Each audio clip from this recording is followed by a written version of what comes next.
Okay, good morning, everybody. I am Dr. Victoria Grinman, and I'm here again with Jay Skibbens. Hey, Jay, how are you?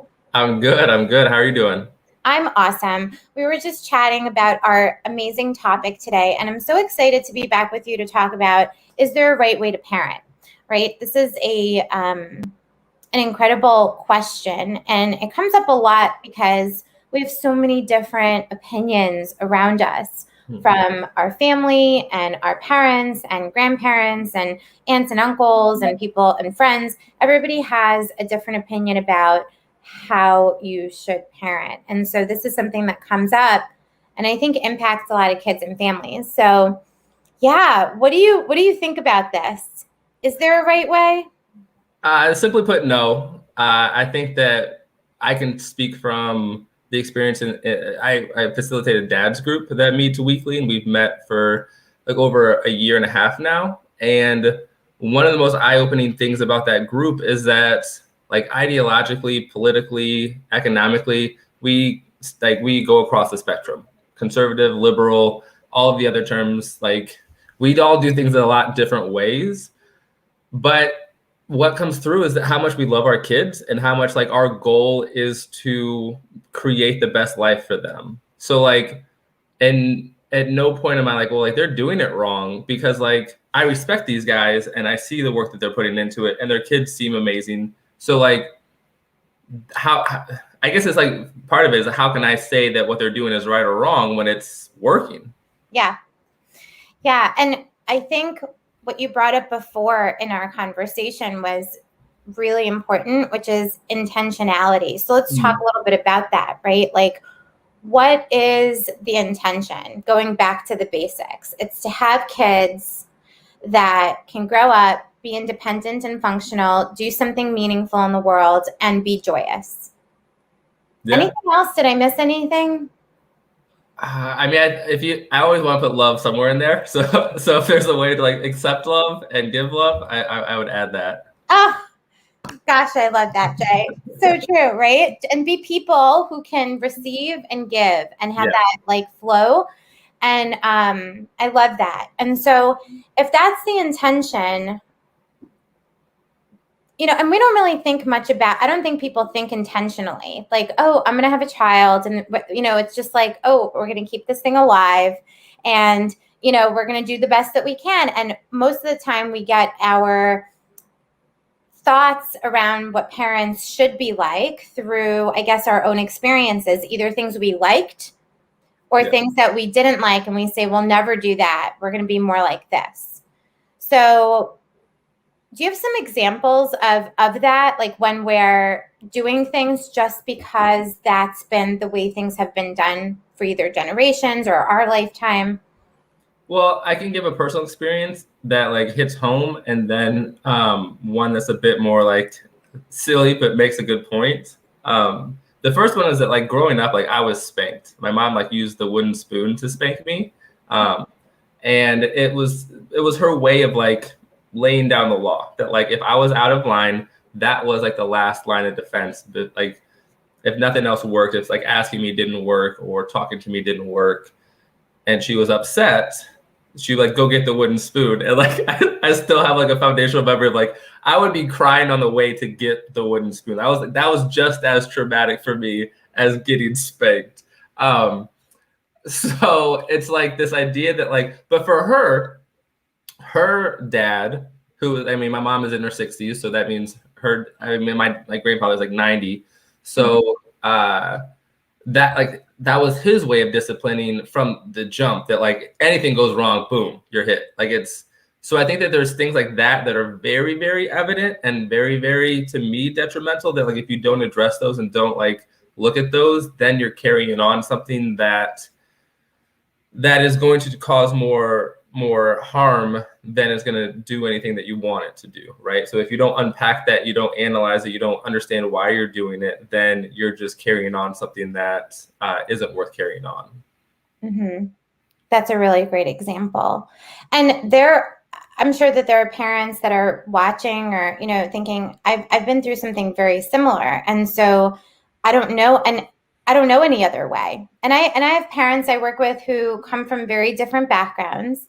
And there's one person out of that couple who will say, well, you're way too light on this kid. You gotta like tell them who's boss, right? And so this is a mindset also around, what creates good behavior. And usually it's fear will create good behavior. So you must, do it this way. So that's a really great example. And I think impacts a lot of people. What's the funny example that you had? My client was looking to declutter their house.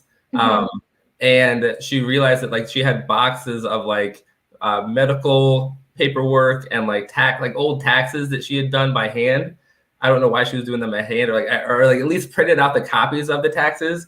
And I was like, what do you need those for? Like, what is the purpose of keeping those? Like, well, my parents were like super like anal about keeping those things. So like they had their filing cabinets. So like I just always have. I just thought that's what you were supposed to do. Yeah. And it wasn't until she was like, well, like, don't you have that? And I was like, no, like it's all online. So if I need it, I'll just go print it out. And it was like, you could see the realization literally come across her face. She was like, oh, there's another way. And I feel like that's a powerful moment.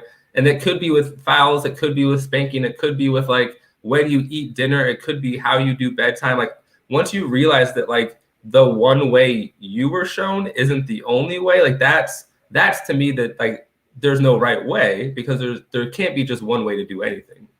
Yeah. Yeah.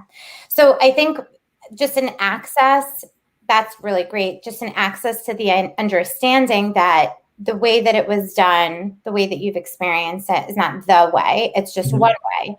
And then the other thing that comes up for me is what is the best way to start shifting, right? Like our mindset around what creates good behavior, what creates a kid who is empathic, or, what creates the situation where kids are the way we want them to be. How do we change that and shift it when it's not something that we've been exposed to before? Or like, if someone has a partner who's like, you are doing it totally wrong, we're not on the same page, what can people do to start shifting their way of parenting? Well, that's actually a good question, because like for me, some of that is like, what if your parent did it in a way that worked for the parent, but like you don't do it that way as well? Like if your parent was super organized, but like you're just not a naturally organized person, doing it their way is only going to frustrate you. So part of it is really understanding yourself and like thinking about how you work. How do I manage my time? How do I improve when I'm looking to get better at something at my job or at home? Like how do I work? And then once you start to understand how you work, you start to realize that the things that were bothering you were just things that weren't compatible. I think the compatibility and like complementary pieces are a big part of like creating your own system, because you don't always have to do it the best way, but if it works best for your family, like that's, so like a concrete example would be like if you wanted to create like a cleaning schedule, or like how to keep your house more organized, you think about what matters most to you, and then you do that thing first. You don't necessarily have to like go online and print something out and follow theirs. I've helped somebody who the biggest three things that they were laundry, vacuuming, and I think laundry, vacuuming, and like the bathrooms.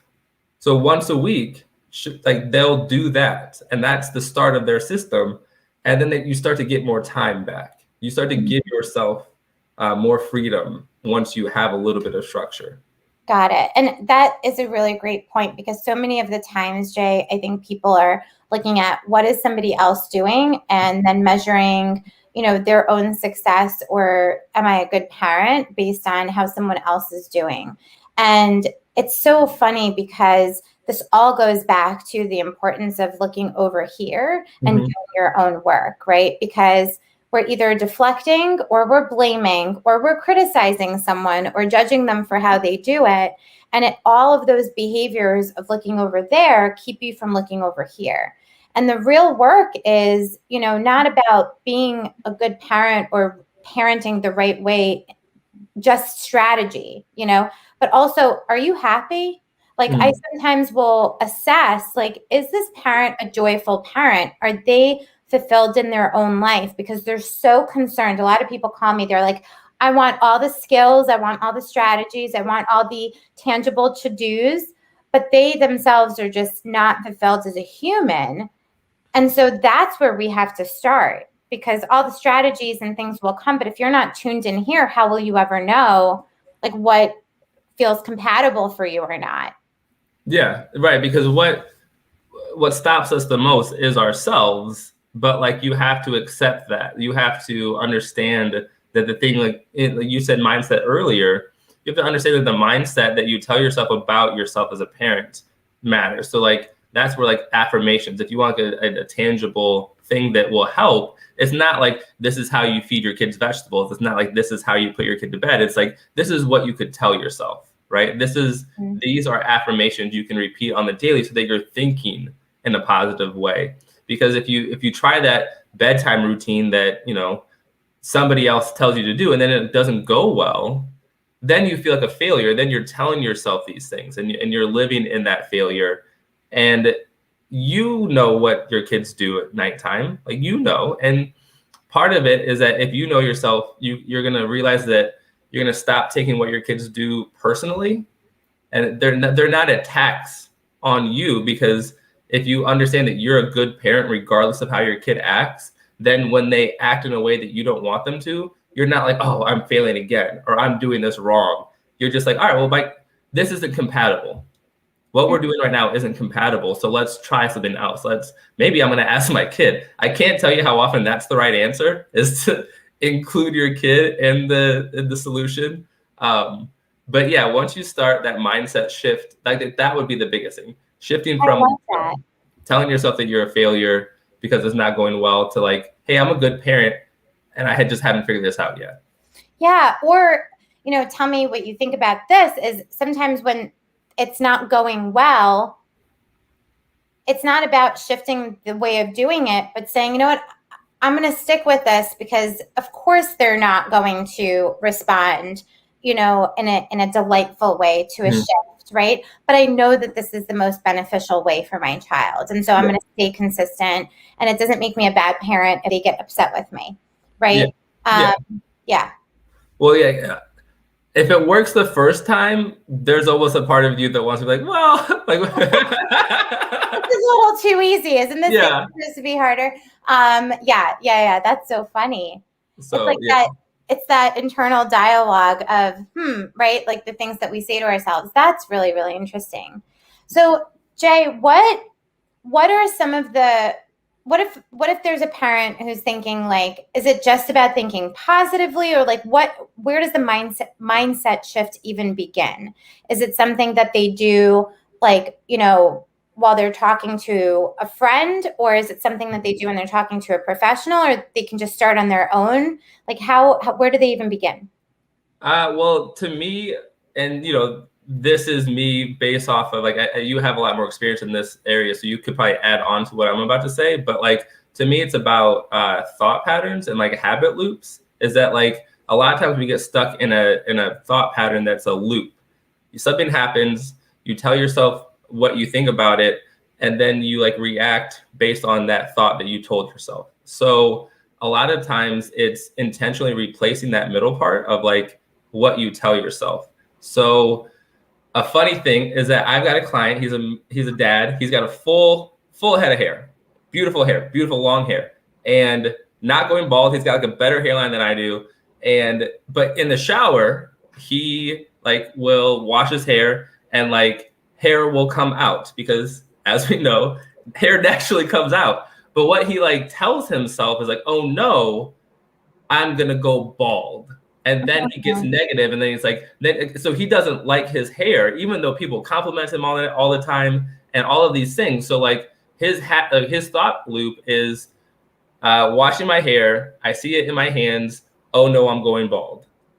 So what I've worked on with him is in his bathroom, in the mirror, he just has a Post-it note that says like, I love my hair, I have a full head of hair. So it's intentionally replacing those thoughts that like drag us down into negativity, because like to me, that's how I help people do it, is you replace the thoughts. You don't stop thinking the ones, you need to replace them, because it's harder to like stop completely and then start with a new thought. You need to replace the thought.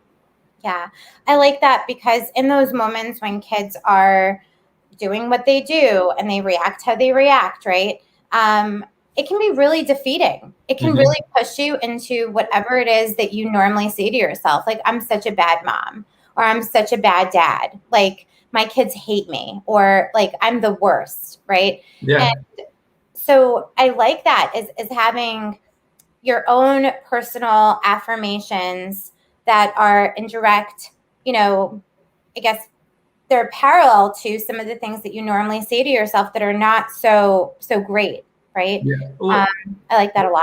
That, like the example you give there is like, if you try to lay down a consequence and your child reacts and even if they say it verbally, like, oh, you're such a mean parent, you're such a mean mom, you're such a mean dad, like then you internalize that and you take it personally, then it's like, well, then you are defeated. You are like, oh, I am like, I think that I've heard it. Like, I'm worried that like my kid isn't going to love me as much, or like, what if this is traumatizing them? Because trauma is a huge buzzword that like, we're worried that if we are actually like, if we enforce our consequences with the kids, that's ruining them somehow. So then it's like, one way to shift it is, you enforce a consequence, your kid reacts, and you tell yourself, this is how I love my child. This is love. Because at the end of the day, to me, love means wanting the best for your kid, regardless of what that means for yourself. So that means regardless of how it feels to see your kid struggle, regardless of how it feels to hear your kid say, you're such a mean mom, because it sucks. I mean, my kids have said that before. My kids have also said, I'd rather be at mom's. They and that sucks, because in the moment, they're upset that like they're dealing with real life. Yeah, they're not getting what they want in that moment, right? It's like this is so important, Jay, because they're dealing with the normal stuff that people deal with when they're growing up and learning that the world's not about them. Of course they're going to be upset. You know what I mean? Like, duh. But because we take things so personally, it's like, I'm not enough, right? It used to be, I'm not enough just as a person. Then you became a parent and became, I'm not enough as a parent. And so again, it's like dealing with that stuff that was there way before your kids were even present, which is the good enough stuff. The good enough, am I doing it right? Is this perfect enough? Am I doing it well? So that's really, really important to know. Like, it's not personal. Right. Because I mean, it's like the same thing that it's like they don't have that person to go vent to. If something happens to you at work and your boss does something you don't like, you don't say it to their face like, oh, you're the worst boss in the world, I hate you. You go tell your friend, like, so they just don't have that person. They don't have that capacity to go somewhere else. Like, you're just getting the brunt of it, but that's all it is. And then like, because I was thinking about a similar thing with my kids, listening to them argue and bicker while they were cleaning. But the key part of that statement is while they were cleaning, they were doing what they needed to do. They were doing the work. They were just complaining about doing the work. And like, hello, like, yes, that's not fun to listen to, but I can leave. Like, I can go somewhere else and not listen to them. So I think that some of this, like going back to, is there a right way to parent? It's understanding how your kids get work done. It's understanding how your kids emote. It's understanding how your kids operate and finding compatible ways to make it work for everybody. Like, I think that for a lot of us, our parents' goals was to raise us to be successful, but it was also like to not have to deal with our shit. Like, they didn't handle it well. My parent didn't. And I think that I come across that a lot with the people I work with, that our parents did not handle our ups and downs super duper well. And I think that now there's like this really hard push to handle it all perfectly. And it's somewhere in the middle, right? It's understanding that like this side isn't getting it totally right and this side isn't getting it totally right. And like, even if they were, that's for the masses, and you're not the masses, you're yourself. So you need to find what works best for you. I like that a lot. And, with the not taking it personally part, I'm also thinking, because we're the ones, the adults that they're discharging their complaints to, we're empowered to be the ones to then model back, right? Like how to respond to something uncomfortable and how to deal with, like validating, like, yeah, that kind of stinks that we can't go to Dunkin' for that donut hole because we didn't get this done last night, right? Like you wanted to play in bed more and read more. Fine, we didn't get to take out the garbage. We had to do it this morning, right? Natural consequences. So it's, yes, they're coming to you, but another way of thinking about it is, yes, they're coming to you, and not only do you have to deal with it, you get to deal with it, and you get to be the one to share with them how to deal with an uncomfortable situation, how to deal with something that doesn't feel good. And I think that's where I'm so passionate about sharing with parents their role as encouragers of so many of these developmental milestones. Like it doesn't happen when they turn 9 or 10 or 5. Like it's not on the birthday. It's in those moments where they're going batshit crazy and, having like a tantrum, and you are able to attend to it and have them feel seen, heard, understood, and still, aware of like boundaries, right? Like that is that's the good stuff. I think that's where we feel most empowered as adults and parents in these kids' lives. I would agree completely. And I think that what you touch on right there is important because it is in those moments, but I think that we also get trapped into thinking that that's like when it happens, like, or that like, sometimes I feel like the parenting push right now is focused so much on the tantrum that like we don't notice our kids until their tantrums, like, until they have tantrums. That like to build to that point where you're handling your kid like during their tantrums, all of the work is done outside of that. All of to me, all of the prep work, all of the things that go into like handling your kid is like you can have those great moments on good days too. Like they don't like I 100% know it helps because then it's like that level of safety that you talked about earlier. If they're safe with you, if they're seen with you, if they're heard with you when things are going well, like when they're just asking you normal questions and like you don't blow them off, that's helping them feel seen. When they're like, hey mom, look at this, hey dad, look at this, look once, and then go back. All right, I'm gonna look once and then I'm gonna go back to work. It's those little moments where those it's like with us when we don't share things with our significant other or with our family when they're bothering us. That's what kids do. They just don't say, hey mom, it really bothered me when I tried to show you this awesome somersault that I have not mastered yet. I did not feel seen in that moment. It comes out it builds up and then comes out in a tantrum. So like seeing them in those moments that are the day-to-day help you handle the bigger moments that like seem to get more of the attention. Yeah, I like to say it's like building up the marble jar of love and then having that reserve, right? Like when you have to lay down the law, when you have to like give that natural consequence, there's so much good already built up that the natural consequence or, the I don't like to say punishment. I like to say it's an imposed consequence. Sometimes you have to put a consequence in place. Yes. And it's, then when it happens, it's almost cushioned. You know what I mean? It's like, it's not happening because mom or dad doesn't love me, because that I'm not loved, I'm not seen is not being reinforced by the consequence. Now it's like, oh, like it's just about the behavior. It's just about the unexpected thing that just went on. It's not really because of me. And so you're so right, is that in those moments that are good, right? When nothing's happening and they just want, a little bit of attention or, for you to look, that helps in those moments that you're having a lot of trouble in and that are more challenged. Yeah, so you use a marble jar, and I read it in a book that it's like a bank account. So those moments are like deposits. You're depositing money into your account every time your kid's like, hey, watch this, or hey dad, why is the grass green? Or like, hey, why is peanut butter sticky? Like those moments are the deposits. Those moments are the, it's the hand holding when you cross the street instead of saying, hey, get back here and cross with me. It's just those little moments that are deposits, so that when you have to make a unilateral decision, when you have to be right, when you have to lay down the law, and that doesn't mean like you said, punishment. That just means like, no, it's bedtime now. Like, I've let you make a lot of decisions today. Right now, it's my decision. It's bedtime. Then when you take that withdrawal. I like that one. I'm going to write that one down. I wish that works with my dog, Jay. Yeah, I don't have any expertise in that area. But yeah, so then when you make that withdrawal, you're making it from an account that has deposits in it. Because what happens to us in real life when we try to make a withdrawal from an empty account? We get hit with lots of fees and lots of notices that we don't like. Yeah, and our kids can't charge us money, so they throw a fit. Yeah.